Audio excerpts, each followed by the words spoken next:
ओम नमो भगवते वासुदेवाय नमः. श्री अधिकमास महात्म्य कथासार अध्याय 26. यामध्ये आपण पाहणार आहोत पुण्याईचे तेज. चला तर मग आजच्या या अध्यायाला सुरुवात करूयात. तर मंडळी, सूत सांगतात की श्रोते हो, एकदा लक्ष्मी देवीने श्री नारायणांना एक प्रश्न केला की स्वामी, आजपर्यंत आपण मला अधिक मासातल्या स्नान, दान, व्रतवैकल्य, उपास उपासना, जप तप यातून प्राप्त होणाऱ्या पुण्याईच्या अनेक कथा सांगितल्या आहेत. पण प्रभू, माझ्या मनात अशी एक शंका येत आहे की जर ह्या गोष्टी केल्यावर पुण्य पदरी पडतं, तर ह्या गोष्टी केल्या नाहीत किंवा त्याची निंदा केली, उपहास केला, तर त्याबद्दल शिक्षा, दुःख, क्लेश हे भोगावे लागत असतील ना.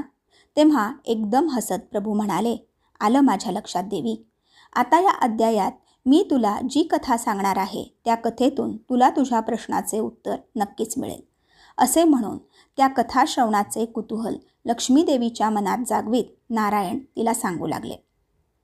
पूर्वी पृथ्वीवर एक धार्मिक, उदार, ईश्वरनिष्ठ, प्रजादक्ष, पराक्रमी असा राजा होऊन गेला. त्या राजाचे नाव होते वीरबाहू. त्या राजाला एक अत्यंत रूपवान अशी पत्नी होती. तिचे नाव राणी यशोमती. राणीला आपल्या रूपाचा, सौंदर्याचा, श्रीमंत आणि वैभवाचा मोठा गर्व होता. शान छोकीपणा करायचा, सुखवैभवात लोळायचे, मौज मजा करायची आणि सुखभोगात रमून जायचे. हे आणि एवढेच त्या यशोमतीला माहीत होते. तिने आपल्या गोड बोलण्याने, रूप सौंदर्याने राजा वीरबाहू यावर पण मोहिनी घातली होती. एवढा विवेकी, सदाचारी, सद्भक्त राजा पण या लाडक्या राणीच्या प्रेमाने आंधळा झाला होता. ईश्वर कृपेने वीरबाहू याला मंडन नावाचा एक गुणी, कर्तृत्ववान, कर्तव्यदक्ष असा प्रधान मिळाला होता. आपल्या नगरीचा सर्व कारभार हा प्रधानाकडे सोपवून राजा मात्र केवळ यशोमतीच्या नादाने सुखभोगातच अधिक रमत होता. त्या गुणी मंडन नावाच्या प्रधानाची पत्नी गुणवती ही सुद्धा काही कमी रूपवान नव्हती. पण ती सुशील, सात्विक, सदाचारणी, ईश्वरभक्त आणि सश्रद्ध होती. पुढे जेव्हा अधिक महिना आला तेव्हा ही गुणवती राणी यशोमतीकडे गेली. या दोघींच्या बऱ्याच गप्पा गोष्टी झाल्या. बोलता बोलता अधिक मासाचा विषय निघाला.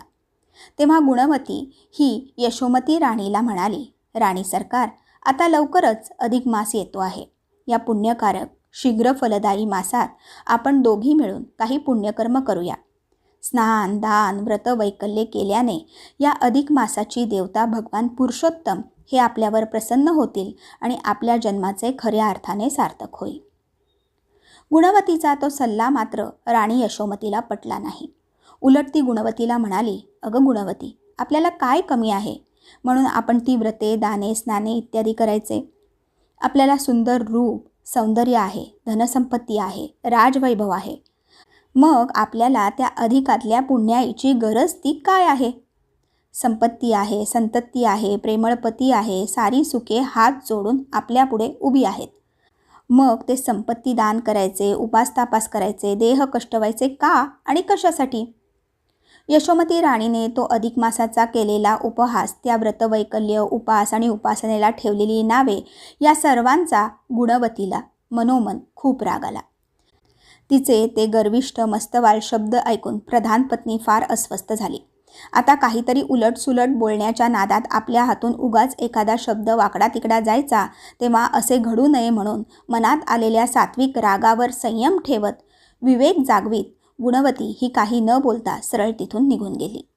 इकडे यशोमती राणीला आपली सरशी झाली असा आणखी एक गर्व झाला. पुढे खरोखरच जेव्हा अधिक मास प्रारंभ झाला तेव्हा प्रधान पत्नी गुणवती ही नित्य स्नान, दान, व्रतवैकल्य ही मोठ्या निष्ठेने करून आपल्या पदरी पुण्य जोडू लागली. तर राणी यशोमती हिने अधिक मासाचे एकही व्रत केले नाही, स्नाने केली नाहीत, अन्न, वस्त्र, धन यांचे दान केले नाही. इतकेच काय, पण साधी नामस्मरणासारखी साधी सोपी उपासना पण केली नाही. ती सदैव सुखविलासातच लोळत राहिली.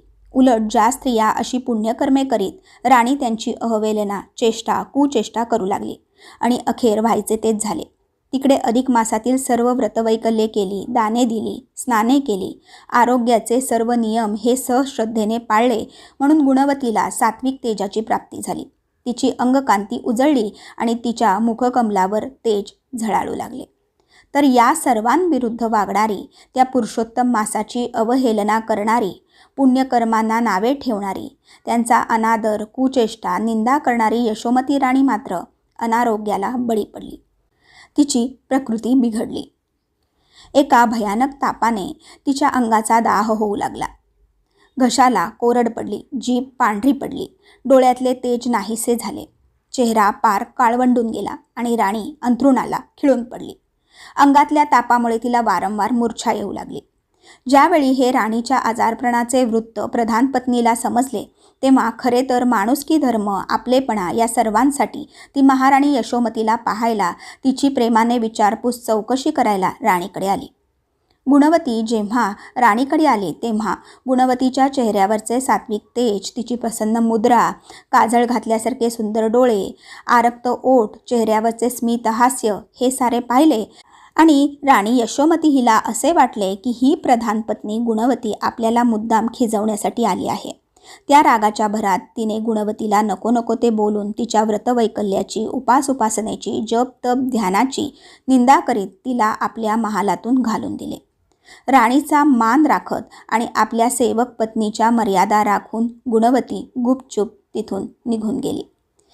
इतक्यानेही यशोमतीचे पोट भरले नाही म्हणून की काय, तिने राजाला नाही ते उलटसुलट सांगून त्यांचे कान भरले आणि गुणवतीला तुरुंगात टाकून तिच्या व्रतवैकल्यात अडचणी निर्माण करण्याचा आसुरी आनंद मिळवला.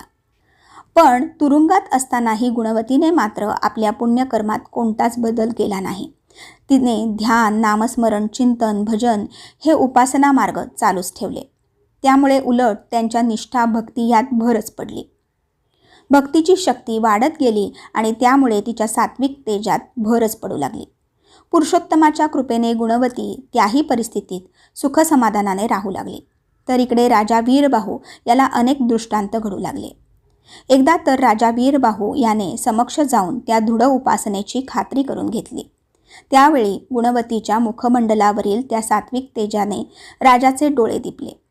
एका ईश्वरनिष्ठ दृढ उपासक स्त्रीला आपण नाहक त्रास देत आहोत ही खंत आता राजाचे मन अस्वस्थ करू लागली. एक दिवस राजाने ही गोष्ट स्वतः राणी यशोमती हिच्या कानावर घातली. उभयतांनी समक्ष तुरुंगात जाऊन आणि गुणवतीचे ते रूप पाहून त्या सात्विक तेजाची खात्री करून घेतली. गुणवतीच्या मुखमंडलावरील ते पौर्णिमेचे शांत प्रसन्न तेज तर यशोमतीचा अमावास्येप्रमाणे कालवणलेला चेहरा हे सत्य जेव्हा तिच्या लक्षात आले तेव्हा गुणवतीची क्षमा मागून तिला मुक्त करण्यात आले. भगवान पुरुषोत्तमाच्या प्रिय अधिक मासाच्या अवहेलनेचे फळ राणीला भोगावे लागले. तिने गुणवतीचे पाय धरले, तिची क्षमा मागितली आणि पुरुषोत्तमाकडे दयेचा पदर पसरला. गुणवतीने राणीच्या अंगावरून हात फिरवताच ती पुन्हा पूर्ववत झाली.